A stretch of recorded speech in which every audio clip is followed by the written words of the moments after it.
हम बात कर रहे थे स्विच गियर और प्रोटेक्शन, उसमें हम पढ़ रहे थे किसको भाई, फ्यूज और सर्किट आइसोलेटर्स को। तो आगे बात करते हैं हम फ्यूज की कुछ कंपोनेंट और करैक्टरिस्टिक को आगे देखते हैं। देखो पहली बात, फ्यूज के बारे में बाकी आपकी चीज़ें बता चुका हूँ। अब देखिए फ्यूज के बारे में थोड़ा सा और कैलकुलेशन करते हैं कि फ्यूज क्या होता, उसकी 2-4 पॉइंट ऑफ व्यू को देखते हैं। पहला देखिए, एक होता है रप्चरिंग कैपेसिटी।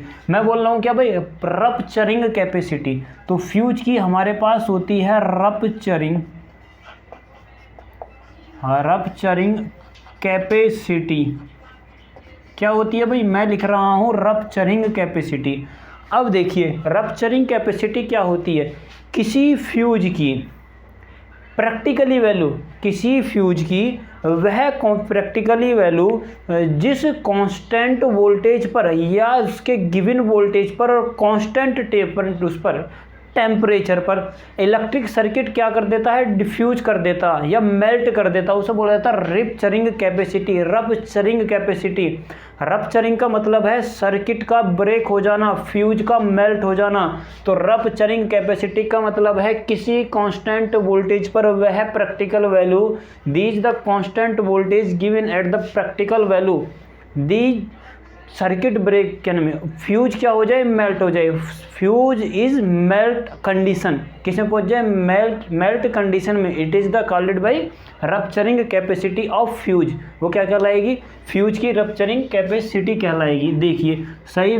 अब मैं कहूँ छोटे से जिसमें कि रप्चरिंग कैपेसिटी में पहली बात तो मैं प्रैक्टिकल वैल्यू बोल रहा हूँ वोल्टेज के लिए, उसकी वोल्टेज और उसके टेम्परेचर को दोनों को रखिए कांस्टेंट। उस समय हम रप्चरिंग कैपेसिटी को निकाल सकते हैं। किसको निकाल सकते हैं, रप्चरिंग कैपेसिटी को। यदि वो कहे कि रप्चरिंग कैपेसिटी किस में निकालेंगे तो एम्पियर बाई सब किलो एम्पियर में कभी कैपेसिटी का नाम लिख के उसके वोल्टेज और करंट की गुणा कर दो, नहीं।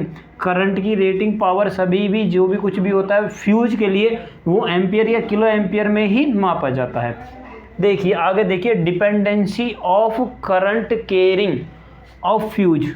मैं पॉइंट लिख रहा हूँ डिपेंडेंसी, क्या लिख रहा हूँ भाई, डिपेंडेंसी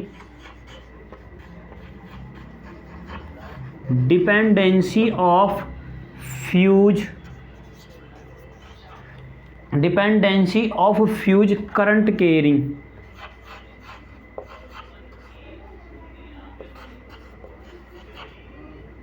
करंट कैरिंग क्या लिख रहा हूँ भाई मैं, करंट कैरिंग। देखिए एक चीज़ समझिए, मैं कहता हूँ कि मेरे पास फार्मूला होता है I बराबर मैं लिख सकता हूँ V अपॉन कार। फार्मूले का जो कैलकुलेशन होता है, देखो हम फाइनली एक फार्मूला पढ़ते हैं कि करंट जो प्रीपोजनल टू होती है वो D की पावर 3/2 होती है। कितनी होती है, D की पावर 3/2। मैं बस इसी का ही कॉन्सेप्ट दे रहा हूँ, या फिर मैं इसको लिख सकता हूँ I बराबर K इंटू D की पावर 3/2। क्वेश्चन ऐसे बन सकता है कि बताइए, क्वेश्चन देखिए, यदि मैं क्या नाम है फ्यूज को, किसको, फ्यूज की करंट को दुगना कर दूं तो बताइए अब मुझे फ्यूज का डाया कितना बढ़ाना पड़ेगा। तो कितना बढ़ाना पड़ेगा भाई साहब, 1.5 गुना बढ़ाना पड़ेगा। कितना बढ़ाना, 1.5 गुना के स्क्वायर में बढ़ाना पड़ेगा। तो देखिए जैसे मैं लिखूं I बराबर क्या होता है V अपॉन कार, तो मैं R को कितना लिख सकता हूँ, रो इंटू एल अपॉन का A।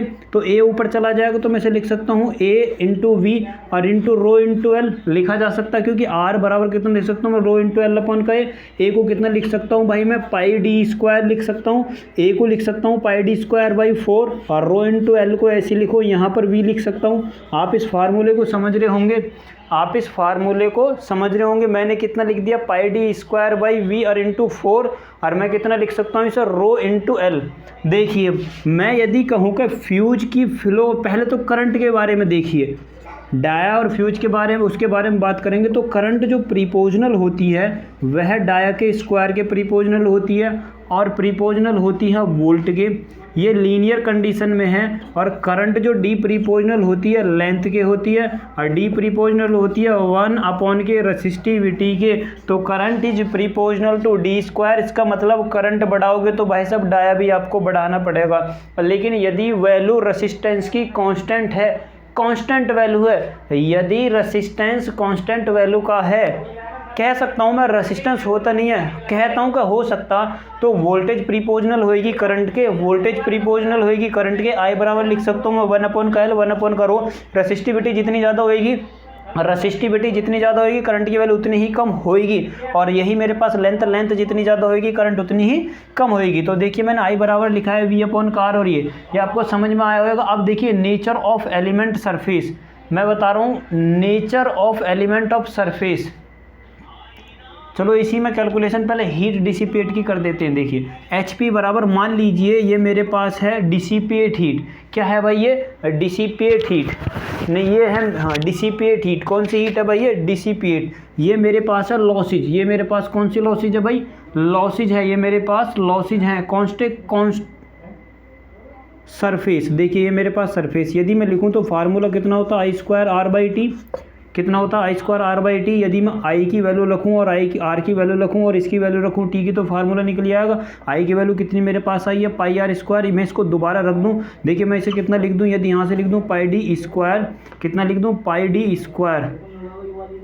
ये मेरे पास करंट कितना लिख दूं मैं इसको πd²/4, πd²/ कितने बोला मैंने डिसिपेट। देखिए पावर I²R लॉस T निकालने हैं ना, तो इसको I² को ऐसे रहने दीजिए, क्योंकि I² के तो हम कंडीशन बना के चलेंगे। तो I² बराबर कितना लिख सकता हूँ I² रो बराबर कितना, R बराबर कितना लिख सकता हूँ रो इंटू L/A, और इंटू कितना लिख सकता हूँ मैं इसको भाई T भी लिखा जा सकता है। कितना लिखा जा सकता है इसको T। यदि मैं इसे P से दिखा दूँ तो कोई दिक्कत है, इसको लिख सकता हूँ मैं I²P और इंटू रो इंटू L और T/का कितना लिख सकता हूँ जरा देखिए। A को कितना लिख सकता हूँ π²/4, कितना लिख सकता हूँ मैं इसको भाई πd²/4।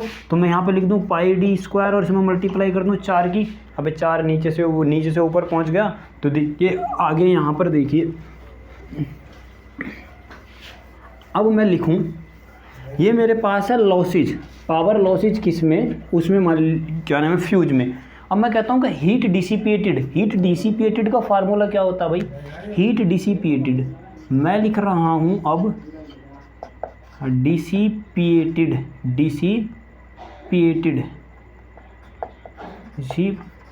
हीट। क्या लिख रहा हूँ भाई मैं डिसिपेटेड हीट।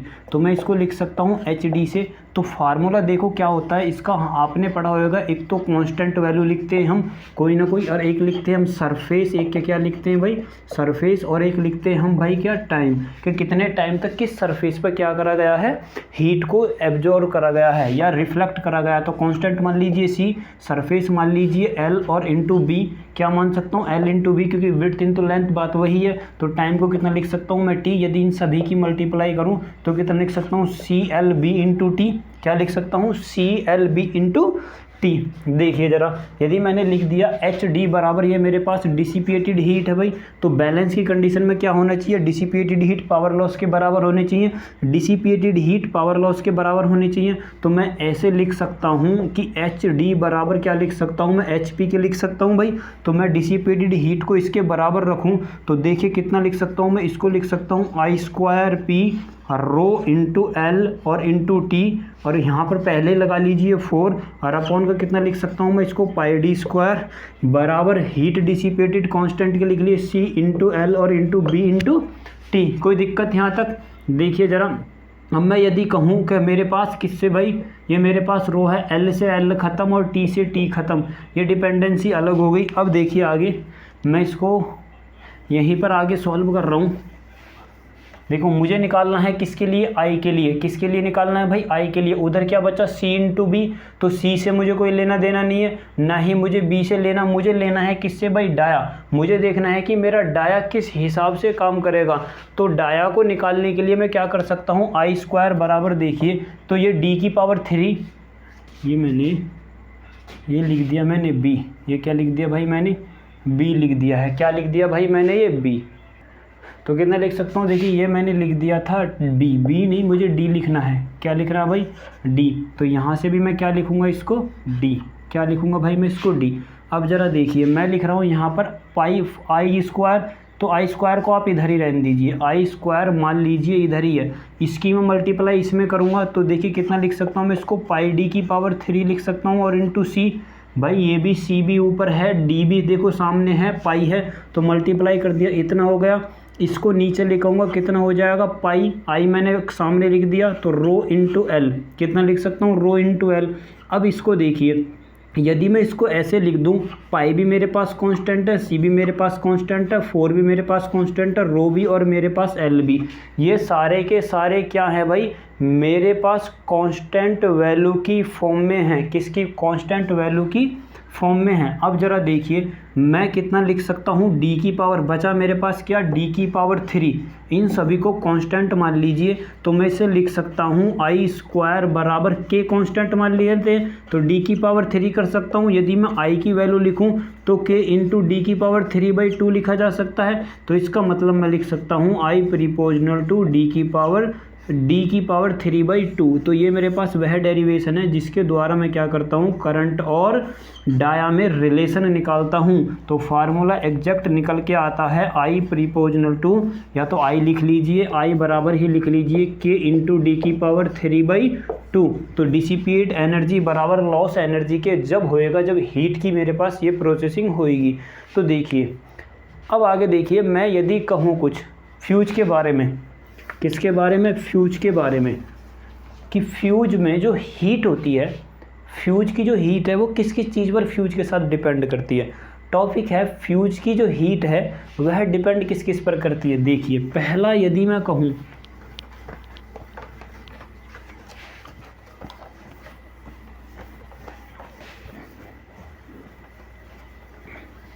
देखिए फ्यूज की जो हीट है वो डिपेंड किस किस पर करती है। देखो मैं एक फ्यूज बना रहा हूँ, मान लीजिए फ्यूज है, क्या है भाई, फ्यूज, ये फ्यूज की मेटल बॉडी है कैप ऊपर की तरफ, कुछ भी मान लीजिए, ये अंदर ये मेरे पास फ्यूज का इंटरनल पार्ट है, ये वाला भी और ये वाला भी। देखिए ये मेरे पास केफ, इसके अंदर कार्टिलेज, ये मेरे पास ये, कोई दिक्कत। देखिए अब देखिए पहला पॉइंट देखिए, nature of external surface, nature of external surface, nature of external surface जरा ध्यान से समझना। इस वाले वायर को या इस वाले वायर को मान लीजिए सीधा एक वायर है, तो पहला पॉइंट लिख रहा हूं मैं, नेचर ऑफ एक्सटर्नल सरफेस। तो पहली बात इसमें ये कहूँगा मैं कि बंडल्ड कंडक्टर के मुकाबले सॉलिड कंडक्टर में करंट का फ्लो ज़्यादा होता है। तो current flow is solid conductor greater than comparison by the bundled conductor. Solid conductor लिख लेना, current flow is the solid conductor greater than by the, किससे भाई, बंडल्ड कंडक्टर से, बंडल्ड कंडक्टर से, किससे भाई, बंडल्ड कंडक्टर से। बंडल्ड कंडक्टर से ज़्यादा फ्लो हो, बंडल्ड कंडक्टर से ज़्यादा फ्लो कर सकता है करंट, कौन भाई, सॉलिड कंडक्टर। दूसरा देखिए फिजिकल कंडीशन, यदि मैं दूसरा टॉप पॉइंट लिखूँ यहाँ पर तो उसको बोल सकता हूँ मैं फिजिकल कंडीशन। कौन सी बोल सकता हूँ भाई मैं, फिजिकल कंडीशन। फिजिकल कंडीशन मतलब, फिजिकल कंडीशन का मतलब ये है कि जाड़े और गर्मी के मुकाबले किस में ज़्यादा करंट फ्लो करेगी। तो ठंड के मौसम में भाई सब ज़्यादा करंट फ्लो करता है, ठंड के मौसम में करंट ज़्यादा फ्लो कर सकता है कौन, वही फ्यूज जो गर्मी के मुकाबले करंट को फ्लो करेगा। क्यों करेगा, क्योंकि टेम्परेचर बढ़ने पर किसी भी कंडक्टर वायर का क्या होता है, रेसिस्टेंस घट जाता है, और टेम्परेचर घटने पर रेसिस्टेंस कम हो जाता है। तो रेसिस्टेंस कम हो जाता है ठंड के मौसम में, या हमारे पास जब फ्यूज बिल्कुल एकदम सॉफ्ट अवस्था में होता है, तो जब हमारे पास ज़्यादा करंट फ्लो करने की कैपेसिटी होती है किसमें, फ्यूज में। दूसरी एक कंडीशन होती है साइज ऑफ कंडक्टर, इसी के नीचे लिख रहा हूँ मैं, देखिए साइज ऑफ कंडक्टर, क्या लिख सकता हूँ मैं, साइज ऑफ कंडक्टर, कंडक्टर का साइज पर क्या इफेक्ट पड़ेगा। तो ध्यान रखना बड़े प्रकार के जो साइज में बड़े प्रकार के ज़्यादा होते हैं, सीधी सी बात है। अभी हमने जो डेरिवेशन करा था वो लगभग कंपलसरी डाया के लिए है। तो डाया किससे रिप्रेजेंटेशन करेगा? सरफेस उससे, उसके साइज से। जितना ज़्यादा डाया होगा उतना ही करंट का फ्लो होगा। फार्मूला लिखवाया था अभी हमने D⁻3/2। तो इसका मतलब मैं कह सकता हूँ जितना बड़ा डाया होगा उतना ही बड़ा उसका साइज होगा। तो डाया कितना ज़्यादा हो सकता है कि साइज से ज़्यादा हो सकता है। तो जब साइज से ज़्यादा हो सकता है तो इसका मतलब उसमें करंट भी ज़्यादा फ्लो होती है। अब देखिए एनक्लोजर, भाई ये एक एनक्लोजर और कैप के साथ बंद है, कैप के साथ बंद है। तो बंद का मतलब है, ये एक बात बताइए। अब मैं यहाँ पर एक आपको कंक्लूजन देता हूँ कि यदि मैं इस गैस को बिल्कुल एकदम प्रेशर से भर दूँ और एक ऐसा करूँ कि इस गैस को बिल्कुल हल्के प्रेशर के साथ भर दूँ, तो बताइए किस में ज़्यादा करंट फ्लो, किस कंडीशन में ज़्यादा करंट फ्लो करेगा? जब गैस ज़्यादा भरी हुई हो जब ज़्यादा करंट फ्लो करेगा, या जब गैस मिनिमम दाब पर भरी हो जब ज़्यादा करंट को फ्लो करेगा? तो करंट फ्लो करने के लिए दाब के कंपैरिजन में इतना ही समझो कि जिस समय दाब ज़्यादा होएगा, दाब जिस समय प्रेशर ज़्यादा होएगा, प्रेशर भाई साहब ज़्यादा होंगे, उस समय करंट की वैल्यू भी क्या होगी? ज़्यादा होगी। अब बताऊंगे ऐसा क्यों होगा। यह कॉन्सेप्ट और कहीं भी लग सकता है। ऐसा क्यों होता है? ऐसा भाई साहब इसीलिए होता है क्योंकि जब करंट इस कंडक्टर से या फ्यूज वायर से फ्लो होती है तो कंडक्टर आस पास के फ्यूज वायर से भी चलती है, उसके अंदर जो एयर होती है उसके साथ भी तो चलेगी, जिसको आप कोरोना की रिप्रेजेंटेशन देते हैं। तो इसका मतलब है इसके आसपास की जो हवा है वो भी कंडक्टर का काम कर रही है। यदि हवा की डेंसिटी कम है तो भाई साहब हवा की मात्रा भी कम है, तो कंडक्टर बनने की रेस्पॉन्सिबिलिटी भी उतनी कम होगी। लेकिन यदि इसमें हवा बहुत ही प्रेशर के साथ भरी हुई है तो जो फालतू का हमारे पास डाया बढ़ने की संभावना है कंडक्टर के और सरफेस के चारों तरफ, उसकी संभावना भी ज़्यादा होगी, क्योंकि मैंने अब इसमें ज़्यादा प्रेशर से गैस भर दी। और जब ज़्यादा प्रेशर से गैस भरती तो इसका मतलब इसमें करंट अब ज़्यादा फ्लो हो सकती है, किसके मुकाबले? बिना उसके कम प्रेशर के मुकाबले। अब देखिए कुछ और, देखिए फ्यूज के बारे में, फ्यूज के कुछ गुण देख लेते हैं हम। फ्यूज कैसा होना चाहिए? तो फ्यूज के गुण यदि मैं कहूँ तो रिलायबल होना चाहिए, सेंसिटिविटी होनी चाहिए, सेंसिटिव होना चाहिए, रिलायबल होना चाहिए, भरोसेमंद होना चाहिए, क्विकनेस होना चाहिए, स्टेबल होना चाहिए आदि। ये सभी गुण किस में होने चाहिए? फ्यूज में। मैं आपको फिर बता रहा हूँ, गुड प्रोटेक्टिव डिवाइस के लिए एक तो सेंसिटिव होना ज़रूरी है कि जैसे ही फॉल्ट हो तुरंत फॉल्ट को क्या कर दे, सेंस करने के बाद फ्यूज मेल्ट हो जाए तुरंत ही। ऐसा ना हो कि हमारी डिवाइस फूक जाए और कानून और डिवाइस फूक जाए और उसमें से फ्यूज में से करंट फ्लो होती रहे, वो तो उड़ा देगी सबको। हर सेंसिटिव होना चाहिए, सेलेक्टिव होना चाहिए कि फ्यूज को सेलेक्ट कर सके, फ्यूज फॉल्ट करंट को सेलेक्ट कर सके, फॉल्ट करंट को सेलेक्ट करने वाला फ्यूज भी होना चाहिए, क्विकनेस भी होना चाहिए, तुरंत एक साथ रेस्पॉन्स देने वाला होना चाहिए, क्विकनेस होना चाहिए, रिलायबिलिटी होनी चाहिए, भरोसा होना चाहिए कि फ्यूज वायर टूट ही जाए। फॉल्ट हुआ लेकिन फ्यूज वायर मेल्ट नहीं हुआ, ऐसा नहीं होना चाहिए। फ्यूज वायर टूट जाना चाहिए फॉल्ट होने की कंडीशन में। तो रिलायबल भी होना चाहिए, स्टेबिलिटी भी होनी चाहिए, स्टेबिलिटी भी होनी चाहिए। यदि मान लीजिए मैं एक ट्रांसमिशन लाइन का एग्जांपल दूं, किसका भाई? ट्रांसमिशन लाइन का, जो हम यूज करते हैं सर्किट ब्रेकर में। एक बात बताइए, यदि ऐसा हुआ सर्किट ब्रेकर 1 से 2 या 3 सेकंड के लिए किसी फॉल्ट करंट को रोक सकता, तो वो उसके लिए बेहतर कंडीशन है। क्यों कंडीशन है? क्योंकि ज़रा सोच के देखिए, ऐसा भी तो हो सकता है कि फॉल्ट जो हुआ है ट्रांसमिशन लाइन में वो 1 या 2 सेकंड के लिए हो, उसके बाद फिर दोबारा सही हो जाए।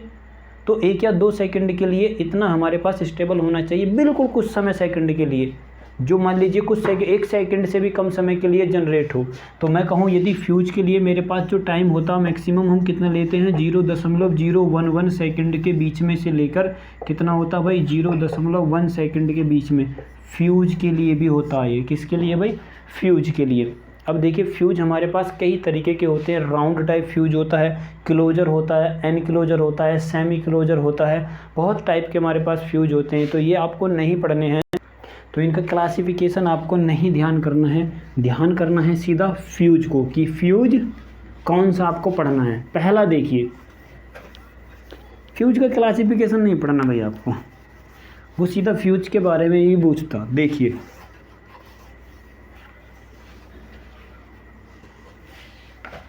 पहला, देखिए पहला एक हमारे पास होता है रिवायरेबल फ्यूज। कौन सा होता है? पहला देखो कौन सा बोल रहा हूँ मैं, रिवायरेबल।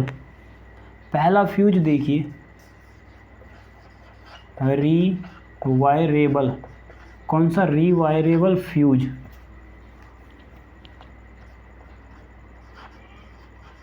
कौन सा लिखा भाई मैंने? Rewirable fuse. तो रिवायरेबल फ्यूज देखिए वह फ्यूज जिसका फ्यूज वायर, कौन सा भाई? फ्यूज वायर मेल्ट होने के बाद दोबारे रिप्लेस करा जा सके, उसको बोला जाता है रिवायरेबल फ्यूज। क्या बोला जाता है उसको भाई? रिवायरेबल फ्यूज बोला जाता है, जिसको पिघलकर दोबारा बदला जा सके। जैसे कि मैं फ्यूज एलिमेंट, इस प्रकार के जो फ्यूज एलिमेंट होते हैं वो टीन के बनाए जाते हैं, टीन के बनाए, कॉपर के बनाए जाते हैं और टीन कोटेड होते हैं। बेहतर यही है कि इसके बारे में आप इतनी ही लाइन याद रखो कि जो रिवायरेबल फ्यूज होते हैं, कौन से भाई? रिवायरेबल फ्यूज जो होते हैं वो टीन कोटेड कॉपर के बनाए जाते हैं। किसके बनाए जाते हैं? टीन कोटेड किसके बनाए जाते हैं? कॉपर के बनाए जाते हैं। किसके बनाए जाते हैं? कोटेड के। बस इतना याद रखिए, जिस फ्यूज का वायर हम फॉल्ट होने के बाद बदल सकें, ऐसा फ्यूज हमारे पास क्या कहलाता है? रिवायरेबल फ्यूज कहलाता। दूसरा देखिए, एक होता हमारे पास राउंड टाइप फ्यूज, एक होता है राउंड टाइप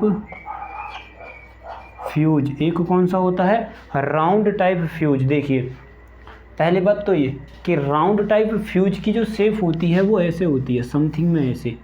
यहाँ पर एक फ्यूज की हम कंस्ट्रक्शन बनाते हैं, यहाँ पर और ऐसे कुछ ऐसी शेप का होता है। कौन सा? ये चित्र मैं इसीलिए बना रहा हूँ, किसी पेपर में चित्र बना के पूछ सकता है कि बताइए चित्र किसका, तो किसका है? एक इमेज है ये भाई, राउंड टाइप फ्यूज की चित्र वो है। देखिए इसे क्या बनाया जाता है? इसकी जो बाहर वाली ये खोल होती है, ये वाली कौन सी भाई? ये वाली जो मेटल कैप इसकी कैप होती है ऊपर वाली, ये या तो पोर्सिलीन की बनाई जाती है या फिर बेकेलाइट की बनाई जाती है। ये या तो पोर्सिलीन की बनाई जाती है या फिर बेकेलाइट की बनाई जाती है। किसकी बनाई जाती है भाई? बेकेलाइट की। इनमें से किसी एक की हम क्या करते हैं भाई? इसको बना के रखते हैं। और दूसरा गोलाकार इसकी शेप होती है। इसके कॉन्टैक्ट टर्मिनल जो होते हैं, मैं यदि इसके देखो ये वाले होते हैं, कौन से भाई? Contact terminal. कॉन्टैक्ट टर्मिनल जो इसके होते हैं या तो वो कॉपर के होते हैं या तो वो कॉपर के होते हैं। ज़्यादातर मैक्सिमम हम किसके बनाते हैं? कॉपर के ही बनाते हैं ज़्यादातर मैक्सिमम। और हम किसके बना सकते हैं? अब हम यूज़ कर सकते हैं इसमें पीतल के भी हम क्या कर सकते हैं? इसके कॉन्टैक्ट टर्मिनल बना सकते हैं। इसका प्रयोग ज़्यादातर हम यूज नहीं करते, इसका प्रयोग केवल हम 100 एम्पियर तक की करंट के लिए, 100 एम्पियर भी नहीं यूज करते, लास्ट हम यूज करते हैं 10 एम्पियर तक के लिए भी, बहुत कम मिनिमम हम इसको यूज करते हैं। सबसे ज़्यादा इसमें क्या होता है? चॉपिंग होने की संभावना होती है। ये इसमें चॉपिंग होने की संभावना होती है। किसकी भाई? चॉपिंग इसमें मैक्सिमम होती है, इसलिए हम इसका यूज बहुत कम करते हैं। किसका? राउंड टाइप फ्यूज का हम इसीलिए यूज कम करते हैं क्योंकि इसमें चिंगारी अधिक होती है और चॉपिंग होने की संभावना अधिक होती है, इसीलिए हम इसका प्रयोग नहीं करते हैं। 10 एम्पियर तक की रेटिंग के लिए हम इसको यूज करते हैं। राउंड टाइप फ्यूज आपको याद रखना है, जिसकी शेप गोल होती है। ये बाहर वाले कॉन्टैक्टर हैं, इसका बाहर वाला जो मटेरियल है ये वाला पोर्सिलीन या बेकेलाइट का बनाया जाता है। देखिए एक मेरे पास होता है किटकैट फ्यूज, एक मेरे पास होता है दूसरा, आप पढ़िए अब किटकैट फ्यूज। देखो किट बोला जाता है जो हमारे पास फिक्स होता है। किट किसको बोला जाता है? जो फिक्स होता है। कैट किसको बोला जाता है? जो मूवेबल होता है, जो मूवेबल होता है। फिक्स का मतलब है जिसको दीवार, जिसको पैनल पर लगाया जाता है, जिसको पैनल पर फिक्स करा जाता हो। और मूवेबल का मतलब है जिसको निकाल कर बाहर।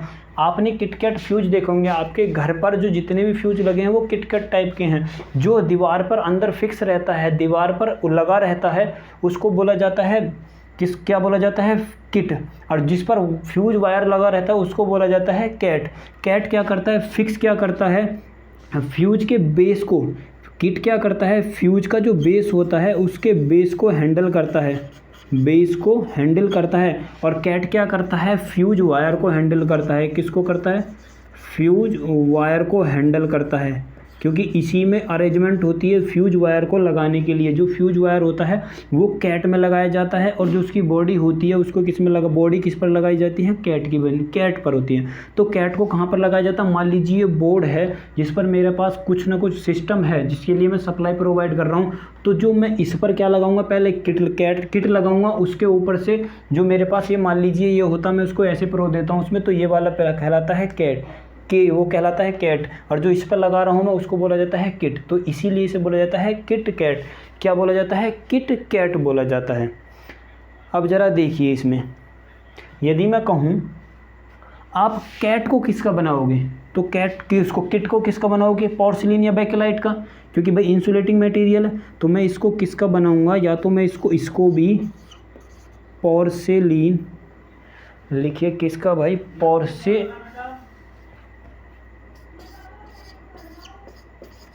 या तो मैं इसको पोर्सिलिन का बना सकता हूँ, या फिर मैं इसको बेकेलाइट का भी बना सकता हूँ। किसका बना सकता हूँ? बेकेलाइट का भी बना सकता हूँ। और ये मेरे पास देखिए एक चीज़ और लिखिए, इसी में एक स्ट्रिप होती है। क्या होती है? स्ट्रिप। क्या होती है? स्ट्रिप। स्ट्रिप क्या होती है? वो फ्यूज को इसमें भाई क्या होती है? स्ट्रिप होती है फ्यूज को पकड़ने के लिए। स्ट्रिप बूझा जाए किस में होती है? तो वो किट में होती है। किट में अंदर की तरफ स्ट्रिप होती है जिसमें फ्यूज होता है। फ्यूज जिस पर लगाया जाता है, जिस पर दो पत्ती सी निकली होती है, एक पर पत्ती निकली होती है फ्यूज के साथ कनेक्ट करने के लिए, और स्ट्रिप बनी होती है इसके अंदर उस फ्यूज को पकड़ने के लिए। किस पर भाई? फ्यूज को पकड़ने के लिए। और दो उसमें कॉन्टैक्ट टर्मिनल होते हैं। स्ट्रिप जो होती हैं अलग अलग तरीके से, उसमें दो कॉन्टैक्ट टर्मिनल होते हैं। किसके होते हैं? कॉन्टैक्ट टर्मिनल इसी पर होते हैं। अब देखिए, यदि मैं कहूँ तो भाई इसमें जो होता है, इसमें कॉन्टैक्ट टर्मिनल होते हैं। क्या होते हैं? कॉन्टैक्ट टर्मिनल होते हैं स्ट्रिप को पकड़ने के लिए। किसको पकड़ने के लिए? स्ट्रिप को पकड़ने के लिए। अब ज़रा देखिए, ये मेरे पास क्या होता है? Fuse carrier. क्या होता है भाई? फ्यूज कैरियर होता है। फ्यूज कैरियर, इसको कैट को बोला जाता है। फ्यूज वायर हैंडल या फ्यूज कैरियर भी इसको बोला जाता है। अब देखिए, इसमें दो कॉन्टैक्ट होते हैं, इसमें भी दो कॉन्टैक्ट होते हैं। मैं लिख देता हूँ, इसमें भी क्या होता है भाई? टू कॉन्टैक्ट होते हैं। टू कॉन्टैक्ट होते हैं जो फ्यूज के पकड़े रहते हैं। किसको भाई? फ्यूज को। या मैं लिख सकता हूँ फ्यूज वायर को, इसी में फ्यूज वायर को स्क्रू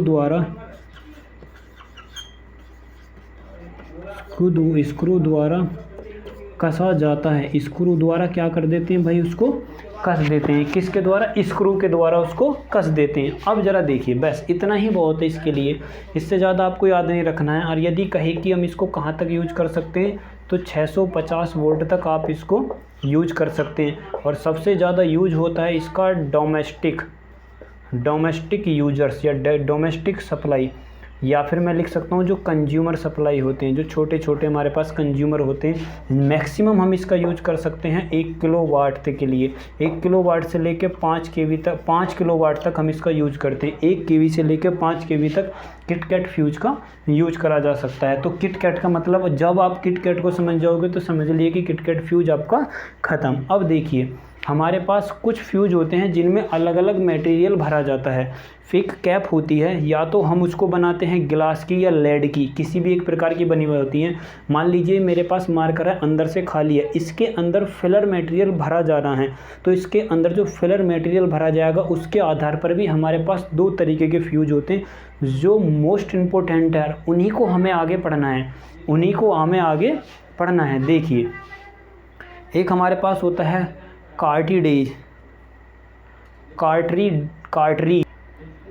तो फ्यूज रिवाइलेबल है। कौन सा भाई? रिवाइलेबल और राउंड टाइप, दोनों फ्यूज कंप्लीट। अब देखिए भाई, हम कहते हैं कि ये तो हमारे पास हो गए लो वोल्टेज के लिए।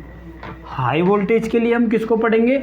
जो हमारे पास क्वार्टज और पोर्सिलिन आदि मटेरियल के बने होते हैं, जिनको बोला जाता है HRC fuse, high rupturing capacity fuse. तो ये भाई मोस्ट इम्पोर्टेंट फ्यूज हैं जो आपको पढ़ने हैं। चलो तो देखते हैं। हाई रप्चरिंग, या जिनको बोलता हूँ मैं HRC फ्यूज, तो फ्यूज है अगला हमारे पास HRC फ्यूज। मैं इसको बोलता हूँ high rupturing capacity fuse, high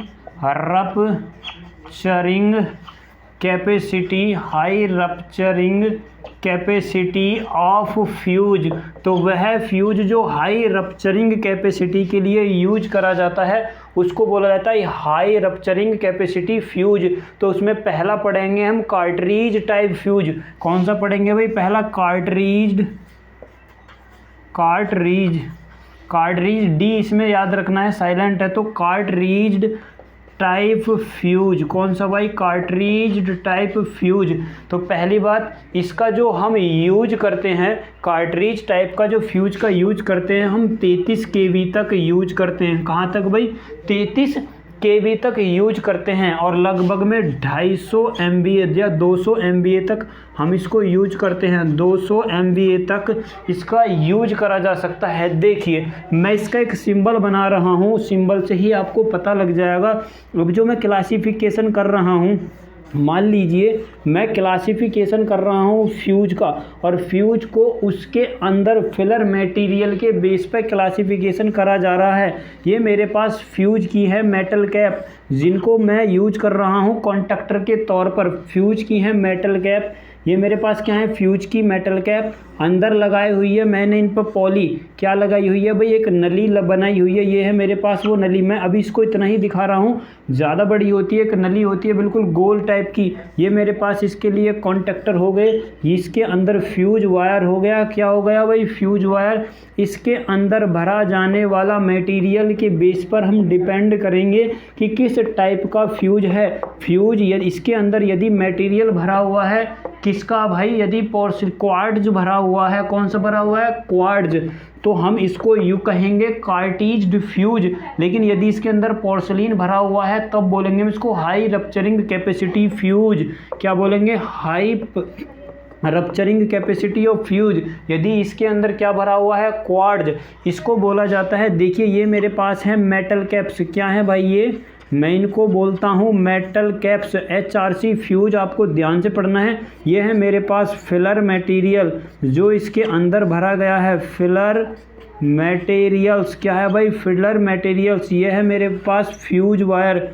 क्या है भाई? ये फ्यूज वायर। क्या है भाई? ये फ्यूज वायर। क्या बोलते हैं हम इसको? Fuse wire. ये मेरे पास फ्यूज मटेरियल या फ्यूज वायर जिस मटेरियल का भी बना हुआ है ये मेरे पास ज़्यादातर, देखो ये मेरे पास मेटल कैप्सूल बनाई जाती हैं, ये पीतल की बनाई जाती है। किसकी बनाई जाती है? पीतल की। इसमें मटेरियल देखिए मैंने क्या भरा है? क्वार्ट्ज। क्या भरा है भाई? क्वार्ट्ज भरा हुआ है। इसमें मेटल कौन सा भरा हुआ है? क्वार्ट्ज। अब जरा देखिए, या तो ये क्वार्ट्ज का भी बना हो सकता है। अब मेटल कैप देखिए ये वाली भाई, जिसकी मैंने ये डंडी सी बनाई है, पाइपलाइन बनाई है, पाइप जिसके अंदर मैं इसको यूज कर रहा हूँ, या तो ये लेड की बनेगी या फिर पोर्सिलीन की बनेगी। ये वाली भाई या तो ये लेड की बनेंगी या फिर बनेंगी पोर्सिलीन की। पोर्सिलीन की बनेंगी। किसकी बनेंगी? पोर्सिलीन की। तो ये मेरे पास HRC फ्यूज का एक सिंपल सा डायग्राम है। इसके बेस पर हम आपको बहुत सारी चीज़ें बताएंगे। देखिए कार्ट्रीज फ्यूज पहला कहाँ तक हम यूज़ करते हैं? 33 kV तक, 200 MVA तक। क्वार्ट्ज इसमें मटेरियल भरा होता है, या फिर ये जो मेटल कैप्स होती हैं एक डंडी के आकार की होती हैं, लीड या पोर्सिलीन की बनाई जाती है। फ्यूज मटेरियल ये मेरे पास होता है क्या? Filler material. फिलर मटेरियल किसका बना हो सकता है? क्वार्ट्ज का बना हो सकता है। फिलर मटेरियल किसका बना हो सकता है भाई? क्वार्ट्ज का बना हो सकता है। मेटल ये कैप किसकी बनी हो सकती है? लेड या पोर्सिलीन की। ठीक। अब देखिए यदि मैं कहूँ, एक मेरे पास होता है इंडेक्स सर्किल। इंडेक्स सर्किल छोटा सा ध्यान रखिए। इंडेक्स सर्किल का मतलब है ये जो मेरे पास मेटल कैप्स हैं, ये भाई ये तो ऐसे तो गोल होंगी, यूँ पक्की बात है, ऐसे गोल होंगी। तो सामने यदि मैं कहूँ कि मेरे पास ये मैंने एक ऐसा बनाया, किसकी बनाई? लेड की, शीशे की बनाई, और शीशे में उसको अंदर फ्यूज के अंदर देख सकता हूँ, उसे बोला जाएगा इंडेक्स सर्किल। उसे को क्या बोलेंगे भाई हम? Index circle. Index circle. अब इंडेक्स सर्किल का भाई हमने नाम क्यों लिया? इंडेक्स सर्किल का ऐसा काम क्या है? तो इंडेक्स सर्किल को इसका बेहतर उपयोग ये है कि फ्यूज को यूज करने से पहले उसका पता लगाया जा सकता है कि फ्यूज खराब है या सही है। यदि हमारे अंदर वाला फिलर मटेरियल साफ़ है और आर पार दिखाई दे रहा है क्वार्ट्ज के, तो तो इसका मतलब हमारे पास फ्यूज सही है। लेकिन यदि वो काला पड़ चुका है, इसका मतलब उसको फूका जा चुका है और वह फूक चुका है और वो बेकार हो चुका है, उस फ्यूज को यूज नहीं करा जा सकता। तो जो मटेरियल इसके अंदर साफ़ है, क्वार्ट्ज साफ़ है, तो उसको हम इसको यूज कर सकते हैं, बाकी उसको यूज नहीं करा जा सकता। अब देखिए high rupturing capacity fuse, high rupturing capacity fuse, इसमें क्या होता है, इसमें जो फ्यूज इंसुलेटिंग मटेरियल होता है वो गिलास का बना होता है, बिल्कुल यही है। एक मेरे पास होता है, ये तो होगा कार्टिटेज, दूसरा लिख लिए हाई रप्चरिंग कैपेसिटी, यही वाला हाई रप्चरिंग कैपेसिटी फ्यूज। इसमें जो फिलर मटेरियल होता है ये वाला, कौन सा भाई, फिलर मटेरियल, ये पोर्सलीन का बना होता है। किसका बना होता है, पोर्सलीन का बना होता है। तो कौन सी बात करें भाई, ये मेरे पास है कार्टिटेज टाइप फ्यूज। एक होता हमारे पास हाई रप्चरिंग कैपेसिटी के लिए, तो हाई रप्चरिंग कैपेसिटी के लिए कुछ अंतर नहीं होता, अंतर सिर्फ इतना ही होता है, सारी चीज़ें सेम रहती हैं। हाई रप्चरिंग कैपेसिटी फ्यूज के लिए सारी चीज़ें क्या होती हैं, सेम होती हैं। अंतर सिर्फ इस बात का होता है कि उसमें जो फिलर मटेरियल होता है, फिलर मटेरियल मान लीजिए ये सारा क्या है भाई, अब मैं दूसरे की बात कर रहा हूँ, हाई रप्चरिंग कैपेसिटी, कार्टिलेज को छोड़िए, मैं इसको लिख रहा हूँ हाई रप्चरिंग कैपेसिटी के लिए वही। तो इसमें क्या काम करा जाएगा, किसका, पोर्सेलीन का, पोर्सेलीन का क्या बना जाएगा भाई, मटेरियल, फिलर मटेरियल किसका बना जाएगा, पोर्सेलीन का। फिलर मटेरियल किसका होता है भाई, इसमें पोर्सिलिन का, बस इतना ही अंतर है। और हम इसमें जो ये वायर का यूज करते हैं, किसका, फ्यूज वायर का, या तो कॉपर का यूज करेंगे या फिर सिल्वर का यूज करेंगे। किसका यूज करेंगे, कॉपर का या सिल्वर का। अब देखिए एक हमारे पास दो तरीके के HRC फ्यूज हो गए। एक तो हो गया जो सिर्फ जिसमें हम यूज कर रहे हैं, जिसमें हम यूज कर रहे हैं किसको, लेड या पोर्सिलिन को। एक हमारे पास नहीं, एक तो हम जिसमें यूज कर रहे हैं मटेरियल क्वार्ट्ज का, किसका यूज कर रहे हैं, क्वार्ट्ज का। HRC फ्यूज हमारे पास देखिए तीन तरीके के मैं यहाँ वर्णन कर रहा हूँ। एक तो पहला जिसमें फिलर मटेरियल क्वार्ट्ज का बना होगा, किसका बना होगा, क्वार्ट्ज का। एक वह है जिसका फिलर मटेरियल पोर्सिलिन का बना होगा, उसको हम 66 kV तक यूज कर सकते हैं। कितने भाई, 66 kV तक उसको यूज करा जा सकता है, 33 kV तक जो हमारे पास ये इसका लेड और पोर्सिलिन का मटेरियल, फिलर मटेरियल भरा हुआ है, उसको यूज करा जा सकता है 33 kV तक। 66 kV तक यूज करने के लिए फिलर मटेरियल भरा जाएगा पोर्सिलिन का, और 66 kV से ऊपर यूज करने के लिए फिलर मटेरियल भरा जाएगा कार्बन टेट्रा क्लोराइड का। किसका भाई, कार्बन टेट्रा क्लोराइड का। देखिए इन दोनों में कोई अंतर नहीं है, लेकिन हाई वोल्टेज के लिए हम कार्बन टेट्रा क्लोराइड का फिलर मटेरियल का यूज करेंगे। फिलर मटेरियल जो कार्बन टेट्रा क्लोराइड होता है वो लिक्विड की फॉर्म में होता है। किसकी फॉर्म में होता, लिक्विड की फॉर्म में होता है। यही सारे काम होते हैं बिल्कुल सही, एकदम टोटल यही सारा उसकी संरचना होती है। अंतर इतना होता कि इस वाले वायर में कॉपर वायर को और एक चांदी के हाई रेसिस्टेंस के वायर को, मैं बोल रहा हूँ एक तो कॉपर जो मेरे पास करंट कैरिंग का काम करेगा, और एक हाई रेसिस्टेंस के वायर को स्प्रिंग के द्वारा खींच के रखते हैं। किसके द्वारा, स्प्रिंग के द्वारा खींच के रखते हैं। अब जरा देखिए जब क्या होता है, फॉल्ट अकर होता है, तो जो हमारे पास हाई रेसिस्टेंस का वायर होता है उसमें हीट जनरेट होती है और वह टूट जाता है, और स्प्रिंग क्या काम करती है, कॉपर के वायर को अपनी तरफ खींच लेती है, कॉपर के वायर को अपनी तरफ खींच लेती है। तो वही उसमें कार्बन टेट्रा क्लोराइड फ्यूज का वर्किंग होती है। किसकी भाई, कार्बन टेट्रा क्लोराइड के फ्यूज की वर्किंग होती है। बाकी इसमें कुछ भी इतना अंतर नहीं है। मैंने आपको 3 मटेरियल बताए हैं, यदि बूझे कि हम इसमें किसका प्रयोग कर सकते हैं। देखो अब कुछ नहीं, ये बिल्कुल सेम संरचना होती है। पहला मैं कहूँ कि फिलर मटेरियल, किसका भाई, फिलर मटेरियल्स। यदि फिलर मटेरियल क्वार्ट्ज है, क्या है भाई, क्वार्ट्ज, तो हम यूज करते हैं इसको 33 kV तक, और यूज कर सकते हैं इसको 200 MVA तक।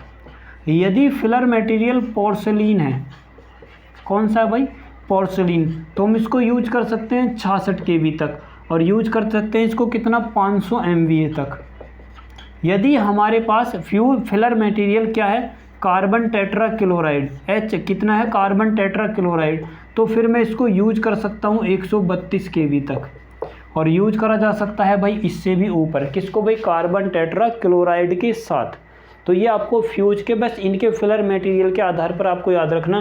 बाकी ये इसके एक स्ट्रक्चर है, इसका भाई स्ट्रक्चर है। एडवांटेज देखिए, इसका सबसे बेहतर एडवांटेज क्या है, इसका सबसे बेहतर एडवांटेज ये है कि यह 1 से लेके 3 सेकंड तक, किसके, वही 1 से लेके 3 सेकंड तक शॉर्ट सर्किट करंट को क्या कर सकता है, सहन कर सकता है या बर्दाश्त कर सकता है। कितने तक, 1 से 3 सेकंड तक। मान लीजिए फ्यूज ऐसा भी नहीं होना चाहिए, नहीं फ्यूज बस इतना याद रखिए कि फ्यूज कितने समय तक, 1 से 3 सेकंड तक शॉर्ट सर्किट करंट को क्या कर सकता है, एब्जॉर्ब करके रख सकता है। और देखिए मैं यदि इसके बारे में क्या कहूँ, और इसके बारे में एक HRC फ्यूज के बारे में, हाई रफ्च कार्बन टेट्राक्लोराइड के बारे में कोई नहीं है, ठीक है। यही बाकी सारी की सारी चीज़ें होती हैं। कार्बन टेट्राक्लोराइड को यदि इसकी मैं करंट की रेटिंग भी लिख लूँ तो करंट रेटिंग होती है मैक्सिमम 800 एम्पियर तक। कितनी यूज़ कर सकते हैं भाई इसमें, 800 एम्पियर तक हम इसका यूज़ कर सकते हैं। नॉन ऑक्सीडाइजेशन होता है, क्योंकि फिर ये मटेरियल जो हमारे पास फ्यूज वायर होता है वो बाहर भी नहीं होता, सस्ता होता है, बहुत सस्ता होता है, ज़्यादा महंगा नहीं होता, सस्ता भी होता है, कॉस्टली भी हो जाता है, क्विकनेस भी होता है, बहुत तेज स्पीड से काम करता। और जो आर्क को क्विंचिंग करने की है प्रक्रिया सबसे बेस्ट कार्बन टेट्राक्लोराइड के अंदर ही होती है। आर्क को क्विंच करने के लिए रिवायरेबल होता है, लो मेंटेनेंस होता है, मेल्टिंग पॉइंट ये होता है 66 kV से हम और ऊपर भी यूज़ कर सकते हैं, 132 kV। और यूज़ ज़्यादातर मैक्सिमम कहाँ करते हैं हम इसको, सब स्टेशन और स्टेशनों पर यूज करा जाता है। किसका, HRC फ्यूज का। अब ज़रा देखिए, यदि मैं एक ऐसा अरेंजमेंट करूं, ये हो गया भाई HRC फ्यूज। अब ज़रा एक चीज़ ध्यान करिए, अगर मैं कुछ ऐसा करूं कि HRC फ्यूज मेरा एक प्लंजर को भी नीचे गिर दे, सर्किट ब्रेकर का काम करवाएं, तो देखिए कैसे कर सकते हैं। क्या HRC फ्यूज सिर्फ शॉर्ट सर्किट ही कर सकता, नहीं भाई। यदि मैं कुछ ठीक सा अरेंजमेंट करूं तो उसको सर्किट ब्रेकर की तरह यूज करा जा सकता। किसकी तरह, सर्किट ब्रेकर की तरह कुछ समय के लिए करा जा सकता। देखिए ज़्यादा ऑप्शनलिटी नहीं रखनी है कि इसको हम सर्किट ब्रेकर ही बना सकते हैं, नहीं, सिर्फ यूज करा जा सकता। देखिए कैसे भाई, HRC fuse with taping device. क्या लिख रहा हूँ, HRC fuse with tripping device, HRC fuse with tripping device. देखिए मैंने क्या काम करा, फ्यूज लिया, क्या भाई, फ्यूज लिया ऐसे, ठीक। फ्यूज लेने के बाद मेरे पास कॉपर मटेरियल, जो मेरे पास फ्यूज है ये ऐसे ही मेरे पास ये कॉपर मटेरियल, मैंने यहाँ पर एक प्लंजर लगाया। क्या लगाया, प्लंजर। यहाँ पर मैंने प्लंजर लगाया। क्या लगाया भाई, प्लंजर लगाया। यहाँ पर एक टंगस्टन का वायर लगाया। किसका, टंगस्टन का वायर। ये एक दुर्बल मटेरियल लगाया। एक मैं यहाँ पर प्लंजर, ये मेरे पास हो गया, मैंने प्लंजर, ये कॉपर वायर। मैंने कुछ ऐसा अरेंजमेंट करा कि प्लंजर और इसके लिए दोनों चीज़ें लगाई। और मैंने यहाँ पर एक ऐसा मटेरियल रख दिया उस तार के साथ। मान लीजिए ये टंगस्टन का वायर है। किसका भाई, टंगस्टन का। फ्यूज के अंदर देखिए, मान लीजिए कि फॉल्ट अकर हुआ। क्या हुआ भाई, फॉल्ट अकर हुआ। प्लंजर बस ऐसी कंस्ट्रक्शन के बेस पर समझ लीजिए कि फॉल्ट अकर हुआ। तो फॉल्ट अकर होएगा तो ये दोनों तार मेरे पास क्या है, फ्यूजिंग वायर। फ्यूजिंग वायर क्या होंगे, मेल्ट होंगे। मेल्ट होने के बाद क्या होएगा, टूट जाएगा। जैसे ही टूटेगा तो करंट बंद। तो ऐसा होता है कुछ समय के लिए करंट जो हमने टंगस्टन का वायर लगाया उसमें से फ्लो होती है। टंगस्टन के वायर में से जब करंट फ्लो होगी तो हमने जो यहाँ पर एक मटेरियल रखा हुआ है जो थोड़ा सा गर्म होने पर, ठंडा होने पर बहुत ठोस होता, लेकिन ठंडा होने पर एक साथ टूट जाता। जैसे ही वो गर्म होएगा, हल्का होएगा और वो पिघलेगा, और पिघलेगा ये प्लंजर को छोड़ देगा, और प्लंजर छूटते ही तुरंत ऊपर सर्किट हमारा ट्रिप कर गया। सर्किट क्या करेगा, ट्रिप कर जाएगा। तो HRC फ्यूज में कुछ ऐसा ही अरेंजमेंट करके हम ट्रिपिंग, लेकिन हम इसको यूज नहीं करते हैं। बस मैं बता रहा हूँ कि एक यदि अरेंजमेंट करा जाए तो प्लंजर को किस प्रकार या किस वायर के साथ जोड़कर रखा जा सकता है, और टंगस्टन वायर के साथ जोड़कर रखा जा सकता है। पेपर यदि कभी क्वेश्चन बन जाए तो हम इसको ऐसा यूज कर सकते हैं। इस प्रकार हम इसको यूज कर सकते हैं और ये मैकेनिज्म ऐसा लगाया जा सकता है। ठीक है भाई, तो ये आगे देखिए। अब हम बाकी चीज़ें सर्किट ब्रेकर पढ़ेंगे अगले चैप्टर में। किसको पढ़ेंगे भाई, सर्किट ब्रेकर को। या फिर इसमें एक थोड़ी सी इम्पोर्टेंट और चीज़ देख लिए कि हमारे पास जो सब स्टेशन होते हैं, फ्यूजों को वहाँ पर कैसे लगाया जाता। यदि मैं कहूँ कि आइसोलेटर्स के पहले फ्यूज लगाओगे आप, आइसोलेटर्स के बाद में फ्यूज लगाओगे, तो यदि फ्यूज का आपको अरेंजमेंट करना हो कहीं पर भी, जो हमारे पास गाँव के बाहर अर्बन या सब अर्बन जितने भी सब स्टेशन होते हैं उनमें जो फ्यूज वायर लगाए जाते हैं वो सर्किट ब्रेकर के बाद में लगाए जाते हैं। किसके बाद में लगाए जाते हैं? सर्किट ब्रेकर के बाद में और ट्रांसफार्मर से पहले। देखिए ये मान लीजिए कि मेरे पास क्या है भाई, इनपुट है। ऐसे मानिए कि एक इनपुट मैं यूज करूं, देखो ट्रांसफार्मर बनाया मैंने सब उसके लिए, डोमेस्टिक के लिए ध्यान रखना, जो आपके पोल माउंटेड होते हैं। इधर से 3 फेज हमारे पास लाइन जा रही है। कौन सी जा रही है भाई? 3 फेज के लिए। किसके लिए?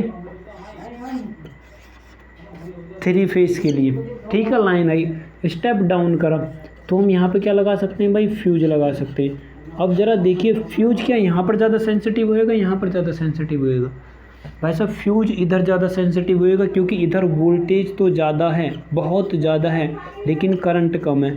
तो और फ्यूज हमारे पास कैसी है? करंट सेंसिंग डिवाइस है। तो इसका मतलब फ्यूज का अरेंजमेंट हम इधर करेंगे और सर्किट ब्रेकर को जो हम लगाते हैं वो भी यहाँ पर लगाए जाते हैं। सर्किट ब्रेकर हम इधर नहीं लगाएंगे, इधर फ्यूज लगाएंगे, लेकिन सर्किट ब्रेकर हम इधर लगाते हैं और यहाँ पर क्या लगाते हैं? आउटपुट पर फ्यूज। तो एक बार क्वेश्चन पूछा जा चुका है फ्यूज का अरेंजमेंट कहाँ पर करा जाता है, क्योंकि जैसे जैसे लोड बढ़ेगा वैसे वैसे यहाँ पर करंट बढ़ेगी और जैसे जैसे करंट बढ़ेगी तो उतना ही सेंसिटिव और हमारे पास फ्यूज जो सतर्क होता रहेगा। यहाँ पर नहीं होएगा इतना, क्योंकि यहाँ पर वोल्टेज बराबर बनी रहती है, तो वोल्टेज बराबर बनी रहती है, करंट का इतना इफेक्ट नहीं होता। इसीलिए फ्यूज को हम आउटपुट पर यूज़ करते हैं, सर्किट ब्रेकर को हम पीछे यूज करते हैं और आइसोलेटर्स का भी हम यूज यहीं से करते हैं। इसके बाद में हम आइसोलेटर्स का प्रयोग करते हैं। मान लीजिए ये हमारे पास क्या है? आइसोलेटर्स। क्या है भाई? आइसोलेटर्स। तो ये होता है हमारे पास फ्यूज का वर्णन। इसके बाद हम पढ़ेंगे हम सर्किट ब्रेकर को। अगले उसमें देखिए टॉपिक में सर्किट ब्रेकर को